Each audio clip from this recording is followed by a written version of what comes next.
So team, as promised, we're now going to look at a little extra section on how to make the most out of your rest periods, how to make your clients' rest periods worthwhile. Now there's a couple of different tactics that I like to use when I'm personal training with my clients, and there are longer rest periods involved in their training.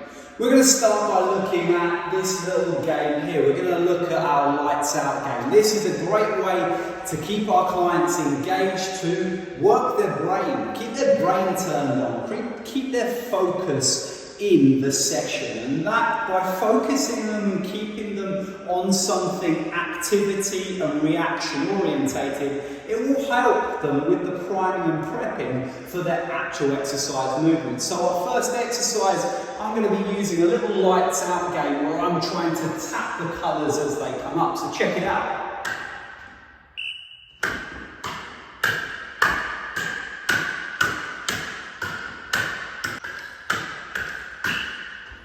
There we go, not a bad little effort there. So that was using some reactions with my hand drills. Now that could play really well. If I'm working on some heavy leg work, I'm perhaps working those complex supersets with the legs, then this could be a really good game to keep the hands moving, keep the body moving, but not to fatigue the legs any more than they need to. So likewise, if I'm looking at working the upper body with some heavy stuff, I could take my work down to the floor as far as my supersets. And as you can see, I'm ready to go. So as I've got these down, I can pop these on the floor and now make the most out of my supersets with my feet.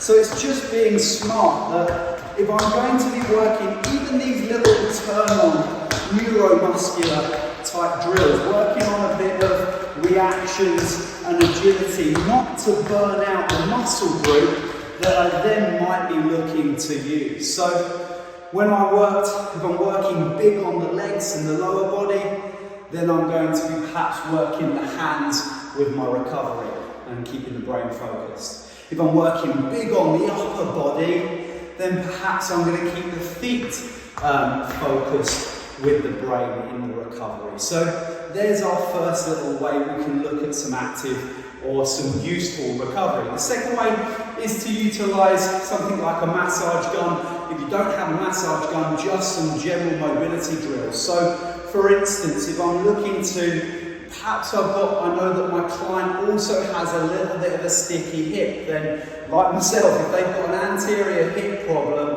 a little bit of stickiness or a little bit of kind of niggliness, it might not even be related to the exercise that you're doing, but in your rest period, this will be a good opportunity to go after a little bit of that mobility. So what I'm going to do here, I'm going to use the wall for a bit of support. I'm going to get myself in a nice pre-positioned stance, and then I'm going to go through what we've already explored before with a previous vlog. Make sure you check it out, is greasing the groove. I'm going to grease the groove here. So I'm going to get some forwards and backwards done, and then I'm going to pre-position myself with a stretch on the anterior hip. And then I'm going to get a bit of side to side. So using that 3D idea of gaining mobility through a certain area, a certain line of fascia, this being my kind of anterior fascia, particularly at the hip, but I can also go downstream and I can go upstream with some of my massage. If I didn't have a massage gun or something,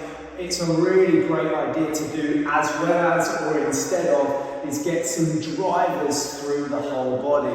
And again, I can incorporate the hands into that greasing of the groove. So like I say, it could be that there's just an area of mobility that the client needs to gain. Well, guess what? If I incorporate that little bit of mobility in between my strength and my intensity work, then again, you're making the most of the rest time. I've not done anything to fatigue the work that I'm about to do, and I'm potentially not inhibited. So if I was going after the anterior hips, I might then not want to go after a heavy set of lunges, because there is always a toss-up between stability and mobility. If I'm mobilizing something, I'm potentially losing a bit of the stability. I'm potentially losing a little bit of that firing up by doing so. So I've got to be careful not to, potentially not to work the same areas, unless that is the desired outcome. So be smart with what you're plugging in as far as mobility in between your sets of intensity. Now there's other things that we can do. I can set a stopwatch and we can go through and take a look at a quick snapshot of a client diary. I might be looking at their sleep diary. I might be looking and talking about a particular subject about hydration. So I can utilise those and actually come armed, written down with some areas and topics to talk to my clients about. So you're not kind of standing there going, so how are you today? Have you got a busy day ahead?